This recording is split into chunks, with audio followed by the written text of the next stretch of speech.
Bonjour, c'est Ursule encore. On est le 17 août 2022.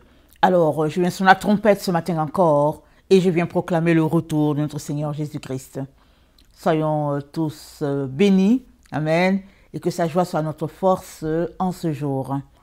Alors, le combat d'Apocalypse 12, c'est le combat des yeux, amen. Et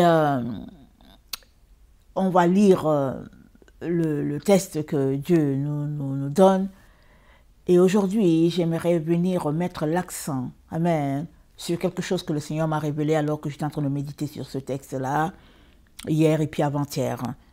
Et vous savez, il y a toujours, comment on appelle ça, un texte, on peut le lire plusieurs fois, et plusieurs fois, Dieu a toujours de nouvelles choses à nous communiquer à travers un texte. Alors, il m'a communiqué quelque chose qui est là, mais que forcément on ne voit pas. Amen. Il est donc très important qu'on puisse prêter attention et puis et regarder à notre niveau comment nous pouvons changer les choses afin que nous puissions voir comme la Bible voit ou bien comme notre Dieu voit. Amen. Alors, je ne vais pas lire tout Apocalypse 12, je vais lire juste la partie qui nous concerne aujourd'hui. Et on sait qu'Apocalypse 12, c'est le combat entre la femme et puis le dragon. La femme étant la véritable église de Jésus-Christ, le dragon étant la fausse église, ou bien étant le serpent ancien qui a infecté l'église, de telle sorte qu'une église est devenue fausse et l'autre est demeurée dans la vérité, ou bien l'autre s'accroche à la vérité alors que l'église en général a été infectée de la pensée du dragon. Et si bien que elle est appelée à se repentir et retourner à la vérité. Qu'elle soit à l'origine de sa débâcle ou pas, elle est appelée à retourner à la vérité, cette église-là. Et je prie que tu ne fasses pas partie de cette fausse église, ou bien que tu ne fasses plus partie de la fausse église, parce qu'on est vraiment dans le temps où les enfants de Dieu sont en train de se dépouiller complètement afin d'être conformes à ce que Dieu attend d'eux. La Bible nous dit que Jésus-Christ est mort pour son Église, qui est son épouse. Alors ça veut dire quoi? Ça veut dire que l'épouse, elle est conforme à son époux, parce que elle est une partie, elle a été tirée du corps de l'époux. Alors si tu te dis, faisant partie de l'épouse de Christ, il est donc très important que tu puisses épouser les valeurs de ton époux. Il est important que tu marches comme ceux qui ont marché avant nous, peu importe le siècle où ils ont marché. Mais si toi, tu te réclames de l'Église de Jésus-Christ et que tu es en train de marcher selon la voie des hommes, tu es tout simplement dans le leur. Et il n'y a pas moyen que tu puisses te rendre. Et si tu ne changes pas, tu feras partie de ce groupe-là que Jésus-Christ aura appelé les vierges folles. Parce qu'ils ont passé toute leur vie à servir un Dieu, mais qui n'était pas le vrai. Elles auraient passé toute leur vie dans l'illusion, de telle sorte que elles se sont réveillées à la dernière minute, presque à la porte. Alors le temps d'aller charger leur lampe, l'époux est venu et elles ont été laissées. Et on ne souhaite cela à personne, n'est-ce pas? Il est donc très important qu'on puisse vraiment s'assurer qu'on est dans le vrai, en train de faire ce que Jésus-Christ attend de chacun d'entre nous. Alors, Apocalypse 12, le verset 7 nous dit ceci. « Et il y eut guerre dans le ciel. Michel et ses anges combattirent contre le dragon, et le dragon et ses anges combattirent, mais ils ne furent pas les plus forts, et leur place ne fut plus trouvée dans le ciel. Et il fut précipité le grand dragon, le serpent ancien, appelé le diable, et Satan, celui qui séduit toute la terre. Il fut précipité sur la terre, et ses anges furent précipités avec lui. » Amen. Alors, il y a guerre dans le ciel. Et nous savons que cette guerre, c'est le combat de la lumière contre les ténèbres, le combat de la vérité contre le mensonge, le combat des yeux, amen, ceux qui voient et ceux qui sont dans l'illusion, ou bien ceux qui voient et ceux qui sont dans le mensonge, ou bien ceux qui voient et ceux qui refusent de voir. Amen. Alors on va s'appuyer sur la vision aujourd'hui. Alors la Bible nous dit qu'il y a un combat. Mais est-ce que tu vois le combat? Non. Est-ce que je vois le combat? Non. Avec nos yeux comme ça, on ne voit pas le combat. Tout est OK, comme depuis notre enfance. C'est tout simplement qu'on a changé de continent, on a changé de vêtements, c'est-à-dire qu'on a grandi et on ne voit pas le combat. Ou bien on peut voir que la vie est un peu plus difficile, est devenue plus chère, parce qu'avant c'était les parents qui s'occupaient de nous, et puis là maintenant c'est nous qui devons nous occuper de nous-mêmes, ou bien nous occuper de nos enfants. Alors sur ce plan-là, on voit que la vie a changé. Mais sinon, quand on regarde grosso modo, on a l'impression que tout est comme avant. Et ça, c'est parce que le combat qui se passe, il n'est pas à l'œil nu. On ne le voit pas avec nos deux yeux là qui sont là, on ne le voit pas. Mais seuls ceux qui sont dans le spirituel ou bien qui connectent au spirituel savent que le combat est intense et que s'ils ne le voient pas, ils ont un choix à faire. Soit s'accorder avec ce que Jésus-Christ dit en disant qu'il y a guerre dans le ciel, ou bien refuter ce que Jésus-Christ dit. Alors si tu t'accordes avec Jésus-Christ, c'est que tu décides de marcher par la foi. Et Jésus-Christ, ce n'est que ça qu'il nous demande. Parce qu'il y a plein de passages dans la Bible qui disent des vérités qu'on ne comprend pas. Mais parce qu'on est des enfants de Dieu, on est appelé à s'accorder. Et souvent, parce qu'on s'est accordé, Dieu nous donne un plus, afin qu'on puisse finir par voir ce qu'il nous dit. Alors, si tu marches par la foi, tu vas finir par voir. Parce que Jésus-Christ, il est la lumière. Il voit clairement, il te dit, il y a guerre. C'est le combat de la lumière contre les ténèbres. Il te dit que le monde va se séparer en deux. Il y aura le monde de lumière, qui sera le monde des enfants de Dieu. Amen. Les enfants de Dieu qui ont accepté de marcher dans la lumière. Il y aura le monde des ténèbres, le monde des enfants de Dieu qui ont voulu fonctionner comme au jardin d'Éden, et ceux-là qui au fait ne marchent pas du tout, qui n'ont pas idée avec Dieu, qui n'ont vraiment aucune connaissance de ce Dieu-là. Et en nous disant qu'il y a guerre dans le ciel, Dieu est en train de nous dire que nous devons prêter attention. Parce que s'il y a guerre, on doit participer, n'est-ce pas? On doit être d'un bord.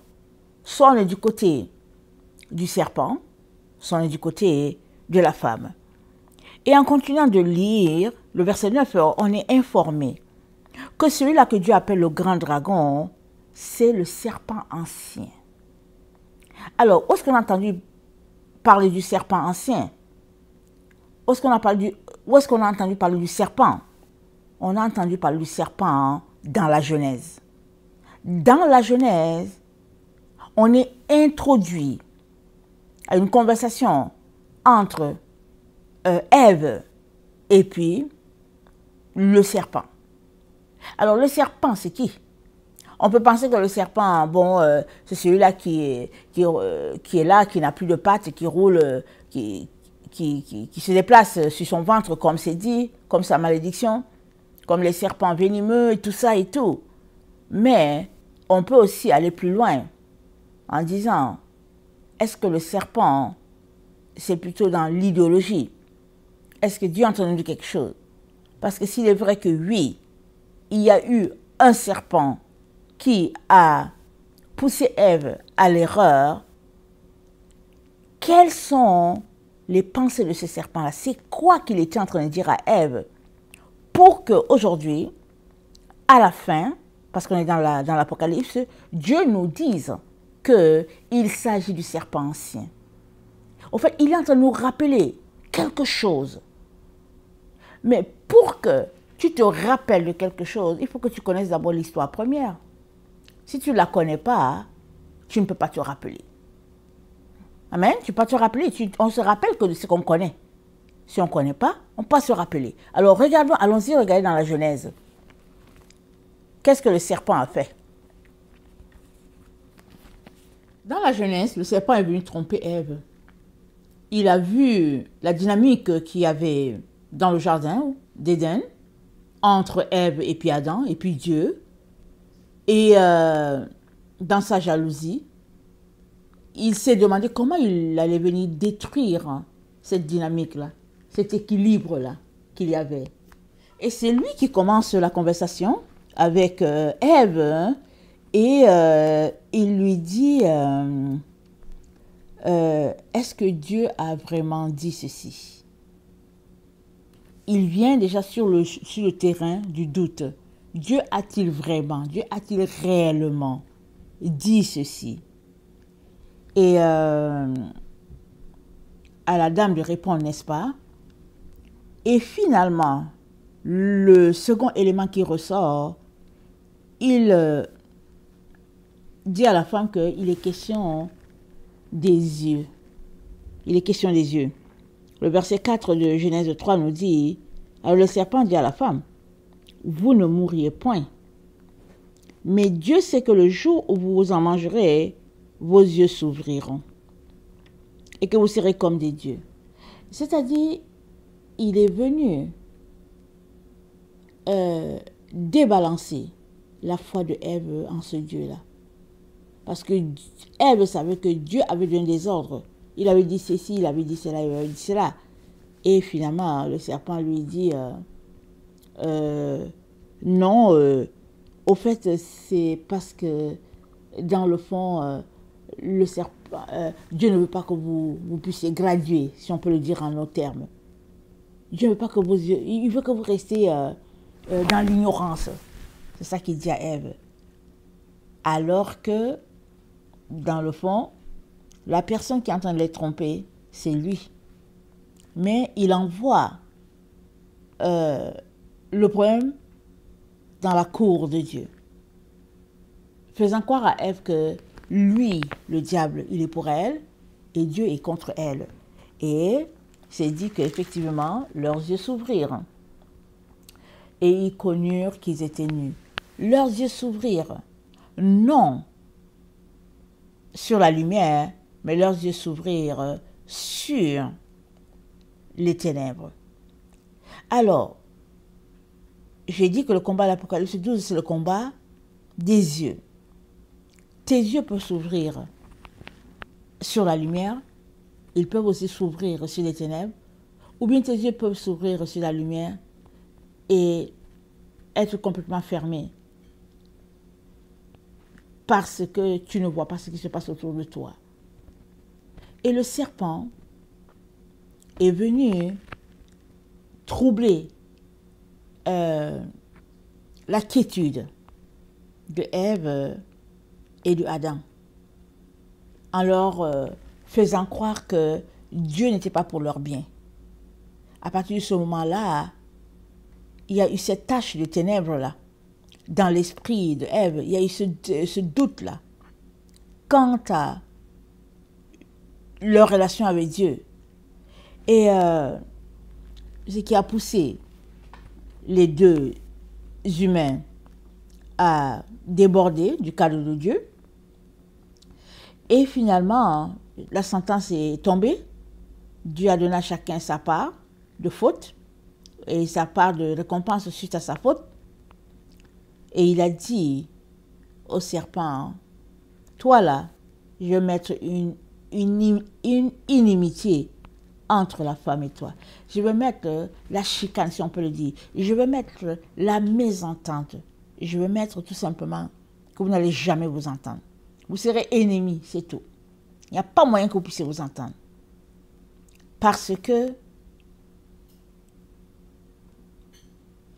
le serpent a présenté Dieu, leur créateur à tous. Il a présenté Dieu à Ève comme un Dieu qui est vil, et Ève, elle est tombée dans le piège. Alors, pour que son projet à lui fonctionne, le projet de Dieu, qui est de multiplier la terre, de la remplir, de l'assujettir. Pour que ce projet-là fonctionne comme Dieu l'a voulu à l'origine, il faut qu'il y ait séparation entre les deux. Parce que alors qu'ils pouvaient se parler, Satan est venu ternir la vue, la vision d'Adam et Ève. Il est venu ternir cela. Et pour que cela puisse fonctionner comme Dieu le veut, il faudrait que Ève n'ait pas de contact avec son adversaire. Il ne faudrait pas qu'il y ait une certaine conversation entre elle et puis l'adversaire. Parce que lui, il est là pour détruire. Alors, Apocalypse 12 nous renvoie au serpent ancien, qui est le diable, et ça c'est l'histoire qui s'est passée à l'origine. Alors, il a reçu comme sentence que la femme va lui écraser la tête. Et quand ta tête est écrasée, c'est que tu es mort. Il n'y a pas moyen que tu puisses vivre. Ta tête est écrasée. Et on a ici le Seigneur qui nous présente ce schéma-là en nous disant, c'est la situation de début. Si tu ne fais rien, tu vas te retrouver à la situation de début. Parce qu'à la situation de début, le diable a pris avantage sur Ève. Et il nous dit, il nous rappelle, il s'agit du serpent ancien. Celui-là qui a pris avantage sur Ève, il s'agit de lui. Alors, nous sommes appelés, entre guillemets, à nous tenir dans la droiture. Nous sommes appelés à nous tenir loin des valeurs du serpent pour pouvoir arriver. Alors, en gros, voilà ce que le Seigneur est en train de nous dire dans ce combat-là. Et si on s'arrêtait un peu sur ce que le serpent a dit à Ève, il a dit, Dieu ne veut pas que vos yeux s'ouvrent. Et on a commencé notre leçon en disant, notre vidéo en disant, Apocalypse 12, c'est le combat des yeux. Qu'est-ce que tu vois? Dans la vie, qu'est-ce que tu vois? Si tu vois ce que Dieu voit, tu te rendras. Mais si tu ne vois pas ce que Dieu voit, tu ne pourras pas te rendre. Parce que Ève, elle a vu ce que le serpent voyait. Le serpent a dit, oh non, non, c'est parce que tes yeux vont s'ouvrir. Et puis, donc, Dieu ne veut pas ça. Donc, voilà comment tu dois te comporter. Elle a cru au diable. Elle n'a pas cru à Dieu. C'est la même chose ici. On est dans la même situation ici dans Apocalypse 12. La Bible nous dit qu'il y a un combat entre le dragon et ses partisans et la femme et ses partisans. Il y a combat. Plusieurs enfants de Dieu ne voient pas le combat. Continuent de mener leur vie comme ils l'entendent. Mais ceux qui voient le combat se mettent à se dépouiller. Parce que ils veulent pouvoir rentrer à la maison. Alors moi, je ne sais pas dans quelle catégorie tu te trouves. Je ne sais pas comment tu vois les choses. Mais tu dois savoir dans quel camp tu te trouves, en fait. Dans quel camp es-tu? Le diable lui-même dit à Ève, il s'agit de voir. Mais il le dit dans le sens inversé. Il dit, au fait, Dieu ne veut pas que vous voyez bien. Alors que dans le fond, c'est lui qui ne veut pas que Ève voie bien. Alors il lui dit, Dieu ne veut pas que vos yeux s'ouvrent. Il ne veut pas ça. Et en regardant le mot dragon, on voit dans la concordance grecque que dragon c'est 1404. Et 1404, c'est... Attendez, il faut que je vois qu'est-ce que j'ai écrit. C'est derkomé. Ça se lit derkomé, ça veut dire voir. Alors, le dragon, c'est 1404, le nombre, dans la concordance grecque. C'est dit, c'est un gros serpent. C'est dit, c'est voir. Alors, on s'arrête, on se dit, mais où est le lien entre le serpent et puis la vision? Où est le lien? Parce qu'en principe, de prime abord comme ça, il n'y a pas de lien, n'est-ce pas? Et Jésus-Christ nous a dit quoi? Il a dit, soyez simples comme des colombes et prudents comme des serpents. C'est ça qu'il nous a dit. On va regarder son texte. Matthieu 10, le verset 16, Jésus-Christ dit aux disciples, « Voici, je vous envoie comme des brebis au milieu des loups. » Il dit, « Soyez donc prudents comme des serpents et simples comme les colombes. » Vous savez, un serpent, il ne va pas venir vers toi pour te mordre en premier. Le serpent, au fait, s'il te mord, c'est parce qu'il se défend. Okay? Il peut se placer sur ton chemin, faire comme s'il est mort, et toi tu peux marcher dessus, et là il va te mordre. Ou bien, il peut venir, parce qu'il veut te mordre, il peut venir doucement s'enrouler sur ton pied, parce qu'il est rusé. Il a été envoyé pour une manière X ou Y. Sinon, le serpent, quand il voit un humain, le serpent il fuit. Parce que dès que l'humain voit le serpent, en tout cas ici en Occident, moi je ne sais pas, mais en Afrique, dès qu'on voit le serpent, il faut qu'on le tue. Ça, c'est comme ça. Ça dit que cette inimitié-là est tellement profonde que c'est rare que quelqu'un voit le serpent et puis il ne cherche pas à le tuer. Ou bien il fuit. S'il voit le serpent, il dit « Oh, j'ai vu le serpent, il fuit, il fuit. » Sinon, il va appeler quelqu'un. On va dire « C'est où? On dit que je l'ai vu, il entre dans ce trou-là. » Et les gens vont aller dans le trou pour aller faire sortir le serpent là, ou bien vont allumer le feu pour tuer le serpent qui est là, parce que quand il y a un serpent quelque part, danger. Pourquoi? Parce que les serpents, la plupart en Afrique, ils sont venimeux. Et Jésus-Christ dit à ses disciples, il dit, soyez simples, vraiment simples comme les colombes, mais prudents comme un serpent. Parce que le serpent, c'est difficile que tu l'attrapes. Très difficile que tu l'attrapes. Avant que tu l'attrapes, lui, il t'a déjà vu depuis longtemps. Mais toi, tu ne l'as pas vu. Généralement, quand on voit le serpent, hein, c'est parce qu'il est en train de passer. Il t'a déjà passé et puis tu vois la queue, tu dis, oh, le serpent. Sinon, très difficile que tu le vois avant. Il va te voir avant. Il te voit en premier et puis toi, tu le vois après. Et tu es juste en mode réaction. Alors, Jésus-Christ nous dit ça. Et encore, quand il nous dit d'être prudent comme le serpent, hein, il y a sous-entendu l'aspect vision. Parce que si tu ne vois pas la personne qui te parle, ben, il n'y a pas de quoi être prudent. Tu comprends? Si tu ne sais pas que celui-là, c'est un charlatan, tu vas acheter un pigeon à 1000 $ alors que le pigeon, il vaut 10. Il va te raconter que ce pigeon-là, il vient de l'Inde et puis comme ça, que son plumage a fait comme si, il a fait cela et tout ça. Et puis tu vas l'acheter.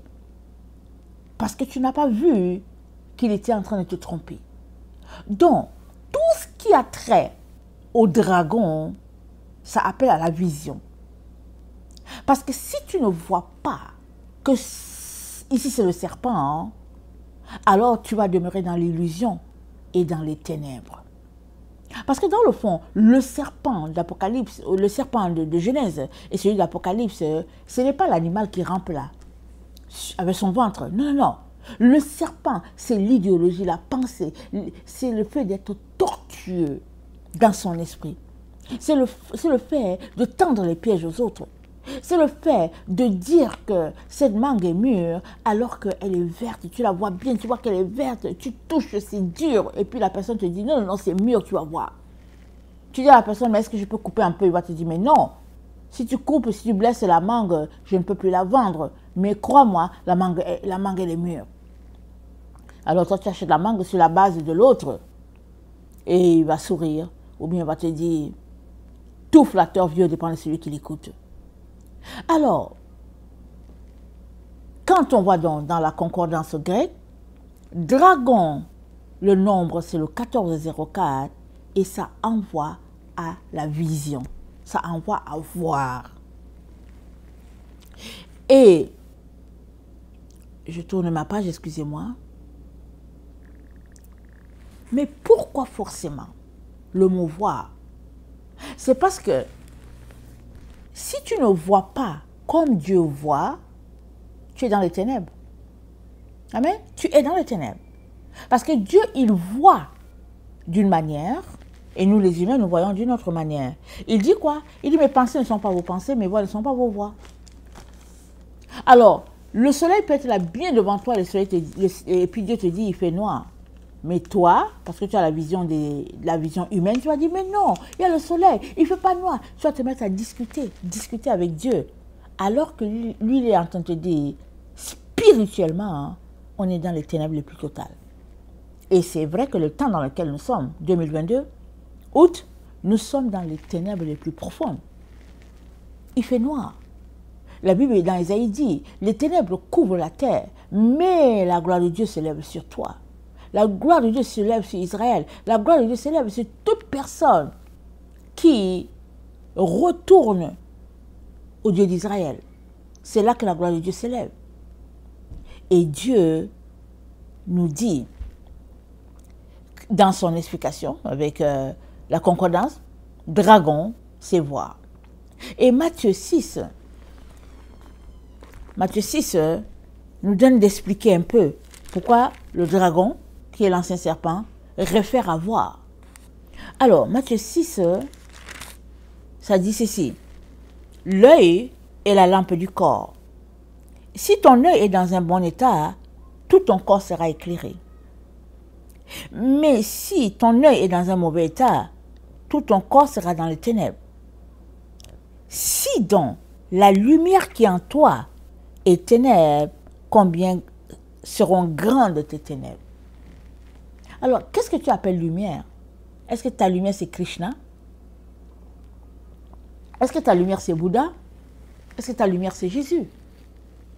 Si ta lumière c'est ténèbres, si ta lumière c'est Krishna, au lieu que ce soit Jésus, si ta lumière c'est Mahomet, au lieu que ce soit Jésus, si ta lumière c'est les diplômes universitaires, au lieu que ce soit Jésus, si ta lumière c'est courir après l'argent, au lieu que ce soit Jésus, alors il te dit que tu es dans les ténèbres et pas à peu près. Parce que tu ne te rendras pas. Parce que celui qui fixe les lois, c'est Dieu. Et Dieu te dit que c'est noir. Il dit, il fait noir. Et tu n'as pas le choix de dire, ok, Père, je m'accorde avec toi. Ou bien, tu peux dire, oh non, non, moi, en tout cas, Dieu a dit que c'est noir, mais moi, je décide que c'est clair. Je décide qu'il fait jour et je vais me comporter comme ça. Beaucoup de gens font ça dans le temps dans lequel nous sommes. Dieu nous dit, préparez-vous. Les temps sont accomplis. Il dit, il n'y a plus le temps, la destruction est à nos portes. Mais plusieurs regardent, ils disent n'importe quoi. N'importe quoi. Moi, il y a des gens qui m'ont déjà dit, ils sont tenus devant moi, ils m'ont dit, la personne a marché jusqu'à moi, elle est venue, et puis la personne m'a dit, écoute, si Jésus-Christ arrive, tu penses que c'est à toi qu'il va dire ça? La personne m'a dit ça carrément. J'étais tellement étonnée qu'une personne, un adulte puisse dire ça à une autre personne, que j'ai juste regardé. Et je n'ai rien dit. De toute manière, ça ne vaut pas la peine avec des personnes comme ça. Mais cette personne était tellement convaincue que Dieu ne peut pas me dire quelque chose, que tout ce qu'elle a trouvé de me dire, elle a dit, mais si Jésus-Christ vient, est-ce que c'est à toi qu'il va le dire? Pourquoi elle me l'a dit? Parce qu'elle pense que si Jésus-Christ vient, elle va le dire à des pasteurs, à des anciens d'église, à des gens comme Billy Graham. Il n'est plus là. Et il va le dire à des gens qui ont un nom, peut-être à Bill Gates, je ne sais pas à qui il va dire. Il va dire à des gens qui ont un nom, il va leur dire, j'arrive. Et là, le monde va dire que ouais, Dieu a dit à Bill Gates que voilà, il arrive, c'est pourquoi Bill Gates est en train de faire les vaccinations. Toutes sortes d'histoires. Les gens vont croire. Mais qu'un enfant vient dire, Jésus arrive, ou bien qu'une ménagère vienne avec son balai pour dire que oui, Jésus arrive, tout le monde va rire. Tout le monde va se moquer, il va dire, ils vont rire. Et Jésus-Christ a dit quoi? Il dit, soyez simples comme des colombes et rusés comme des serpents. Alors, est-ce que tu vois le dragon? Ou bien, est-ce que tu vois juste ce monde-là qui est rempli de boulot? Alors les gens ont du boulot. Les gens ne savent pas quoi faire du travail. Une seule personne peut avoir 3, 4 travails pour avoir des euros, des dollars, surtout du côté du dollar. Et les gens se disent que mais non, on nous dit de laisser toutes ces choses-là alors qu'on a des boulots en agogo. La personne ne nous aime pas. Comment elle ne nous aime pas? C'est le temps d'avoir beaucoup de boulot. C'est le temps d'avoir beaucoup d'argent et puis on aura une belle retraite. Les gens travaillent la nuit. Au lieu de dormir, ils travaillent la nuit. Au lieu de rencontrer Dieu, ils sont toujours en train de travailler parce qu'il faut accumuler les dollars. Parce que voilà l'opportunité. Et Dieu te dit, ce n'est pas les dollars que tu es en train d'accumuler. Tu es en train d'accumuler ta mort. C'est ça qu'il est en train de te dire. Mais tant et aussi longtemps que tu ne vois pas ce que Dieu voit, tu vas continuer sur ton chemin. Voilà pourquoi Apocalypse 7 nous présente le dragon, et puis dans la concordance, il dit, c'est voir. Parce que le dragon, c'est un animal légendaire. Ça veut dire que, avec nos yeux, il n'y a personne qui a déjà vu le dragon. On ne sait pas à quoi ça ressemble. Les gens lui donnent la tête souvent des dinosaures, et puis une queue de serpent, on le dessine souvent, il marche sur les 2 pieds, toutes sortes d'histoires. Donc, le dragon, il a différentes formes. Et quand les Chinois fêtent leur nouvel an, ils ont les dragons de différentes formes. Alors le dragon, comme ça, on ne l'a pas vu. Tu ne l'as pas vu avec tes yeux. Tu le connais juste au niveau de la légende. Mais le Seigneur te dit, le combat qu'il y a entre la femme et le serpent, c'est comparable au serpent qu'il y a entre le dragon et puis le sphinx. Parce que l'église de Jésus-Christ, c'est le sphinx. Alors, le petit oiseau mythique. Alors, Jésus-Christ te dit ça. Qu'est-ce qu'il dit? C'est quelque chose d'énorme devant un tout petit oiseau. Et il nous dit que l'oiseau va vaincre. C'est ça qu'il nous dit. Lisons Daniel 2. Daniel 2. Excusez-moi.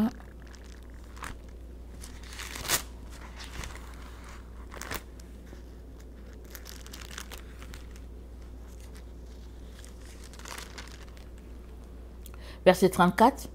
Tu regardais lorsqu'une pierre se détacha sans le secours d'aucune main, frappa les pieds de fer et d'argile de la statue, et les mit en pièces. Alors le fer, l'argile, l'airain, l'argent, l'or furent brisés ensemble et devinrent comme la balle qui s'échappe d'une ère en été. Le vent les emporta et nulle trace n'en fut retrouvée, mais la pierre qui avait frappé la statue devint une grande montagne et remplit toute la terre. Donc le sphinx là, c'est l'équivalent de la petite pierre qui est ici. Et le dragon, c'est l'équivalent de toute cette grosse montagne là, où il y a fer, il y a comment on appelle ça, fer, airain, or, tout ça assemblé ensemble, une grosse montagne. Et il y a une petite pierre qui vient briser cela. Et cette petite pierre-là n'est autre que l'église de Jésus-Christ. Elle est toute petite devant l'arsenal du serpent, devant le monument que forme le dragon. C'est gros. Et Dieu te dit que la petite pierre va briser la grosse montagne. Tu t'arrêtes et tu te dis, mais comment? Comment? Juste à regarder, ce n'est pas possible. Avec nos yeux comme ça, on dit non, ce n'est pas possible.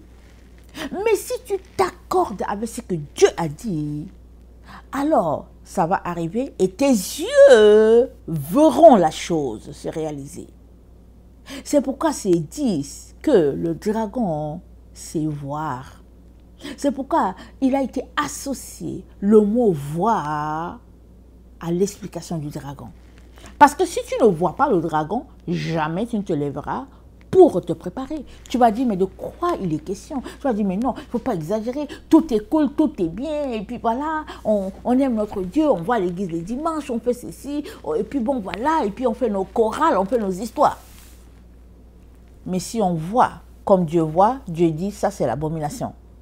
Moi, je n'ai pas fixé mon culte le dimanche, je l'ai fixé le samedi. Voici mes règles, voici ma doctrine. Ce dans quoi tu es, ce n'est pas ma doctrine, voici ma doctrine. Alors, soit tu t'accordes avec ce que Dieu dit, et tu dis, ok, je vais obéir à Dieu, ou bien tu t'accordes à ce que le système du dragon dit, et tu appartiens au dragon. Et notre Dieu donc, dans le temps dans lequel nous sommes, il nous dit que nous sommes dans le temps où les yeux doivent être bien aiguisés, très bien aiguisés, pour voir si, ici là c'est le serpent, hein, ou bien si c'est Dieu.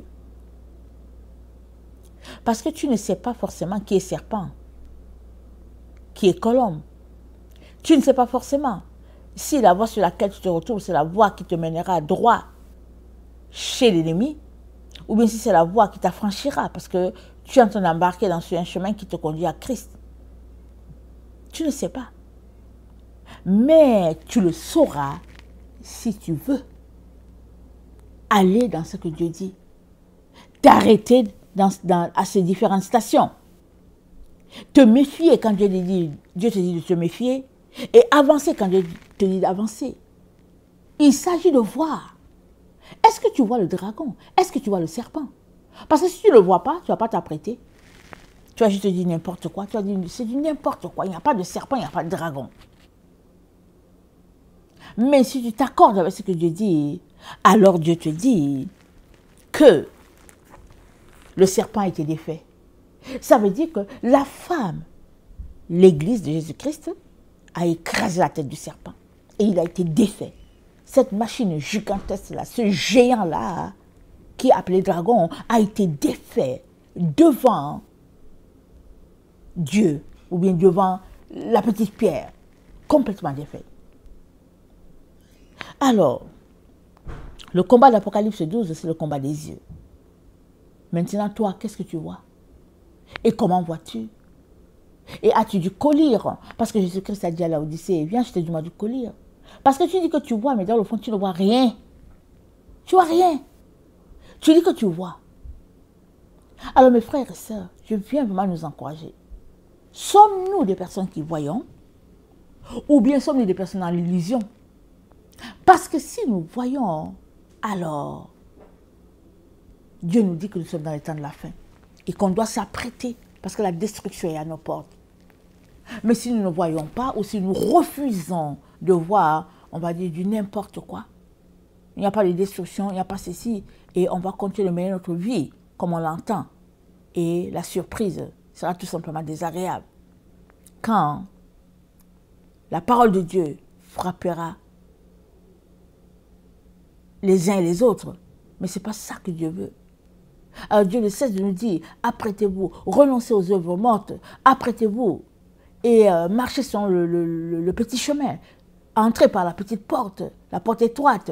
Dieu ne cesse de nous dire ça. Mais un jour viendra où il arrêtera. Tout simplement parce que ceux qui auront vu le dragon se sont préparés à ne pas le rencontrer. Ils sont préparés à ne pas avoir affaire à lui. Parce que c'est le serpent ancien. Parce qu'il vient pour écraser les enfants de Dieu. Il vient pour asseoir son hégémonie sur la terre. C'est pourquoi il est là. Et Dieu veut qu'on voit ce que lui, notre Éternel, voit.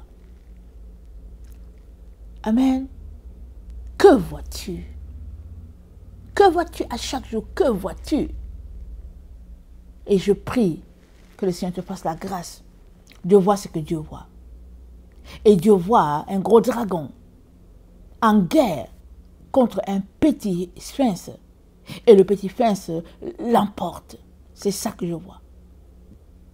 Que le Seigneur bénisse sa parole. Je vous aime beaucoup et Dieu davantage. Maranatha, Jésus revient. Amen et Amen.